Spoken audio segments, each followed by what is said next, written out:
Hi guys, so I'm Aaron Sipagan or Chi, mas kilalang Chi of Feel Good TV.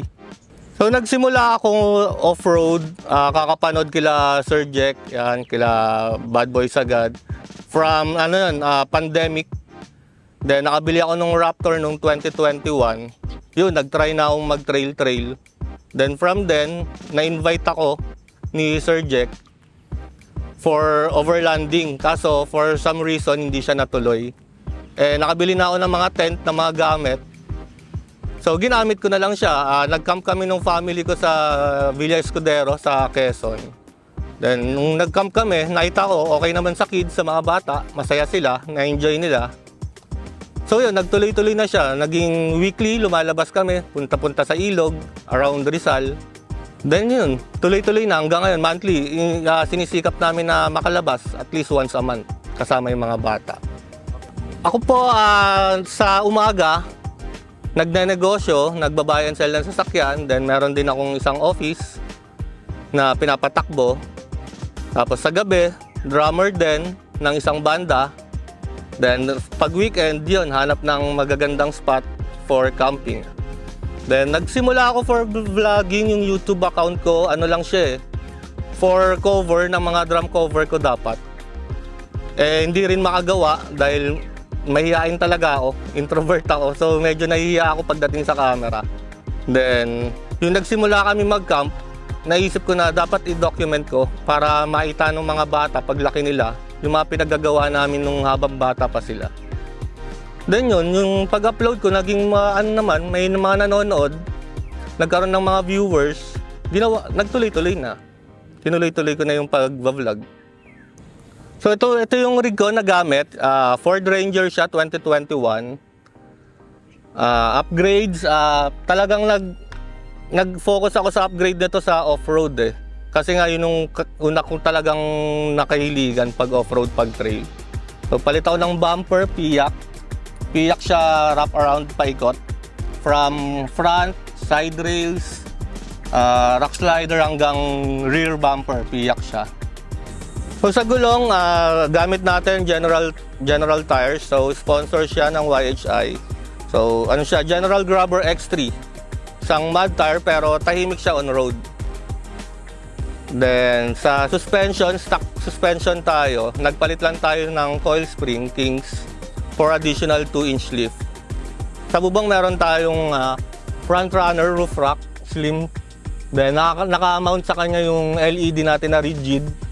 Tsaka tong awning. Tapos nakakabit din yung 40-liter tank natin.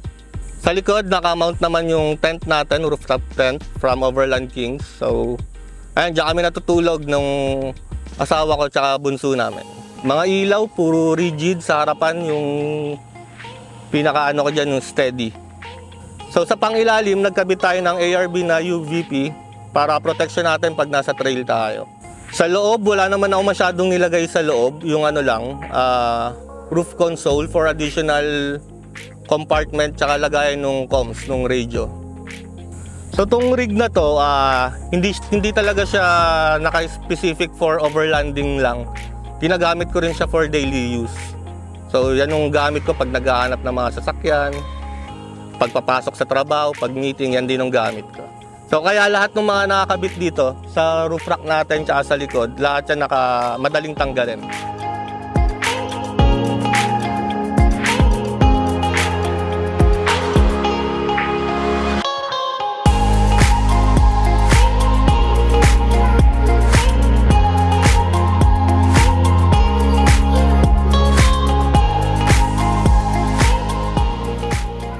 Off-road sa trail, more on kasi, naka-focus siya sa dadaanan niya hindi sa destinasyon. Unlike sa overlanding, ang focus mo yung pupuntahan nyo mismo. Nandoon yung off-road, may off-road siya, may konting kilite, may trail. Pero ang mismong goal doon is mapuntahan talaga yung site kung saan kayo magka-camp. So, yun yung pagkakaiba para sa akin nung off-roading tsaka overlanding. Then, experience-wise, pareha siya masayang gawin actually. Kasi sa off-road, matitest yung driving skills mo Mas gagaling ka, mas marami ka matututunan sa mga kung paano mo atakin ng linya, Then sa overlanding naman, masaya din siya, lalo na pag raw camping. Mas nag-enjoy ako pag raw camping kasi talagang poproblemahin nyo lahat kung saan kayo magsi-CR, kung saan kayo maglalatag ng tent, kung saan ka paparada. Yun yung pinakamasarap na part doon, yung experience na first time lahat mong gagawin, parang ganon. Sa mga gustong mag-overland, tama yung napanood ko yung nakaraang episode ni Sir about kwento ni Sir Tim. Kahit anong sasakyan pwede yan. Depende na lang yan kung saan mo pupuntahan. In terms of gamit naman, hindi mo naman kailangan ng bonggang gamit kaagad. Ang maganda, pumunta ka muna dun sa, matesting mo muna. Makapag-camp ka muna. Then after nun, doon mo marirealize, doon mo maano kung ano yung mga kailangan mong bilhin eh.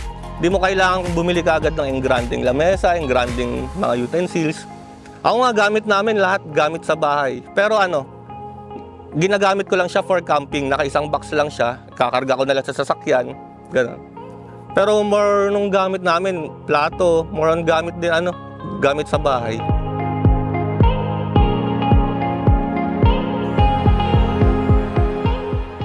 So yun guys, follow nyo and subscribe Feel Good TV on YouTube, Facebook, and TikTok. Then Cheesy Pagan on Instagram. So ayun, thank you sa mga nanonood. Patuloy na sumusuporta sa page namin. So thank you rin especially sa mga nag-sponsor, General Tires, YHI Philippines, Barricade. Maraming salamat. Again, I'm Aaron of Feel Good TV for All About Wheels Manila.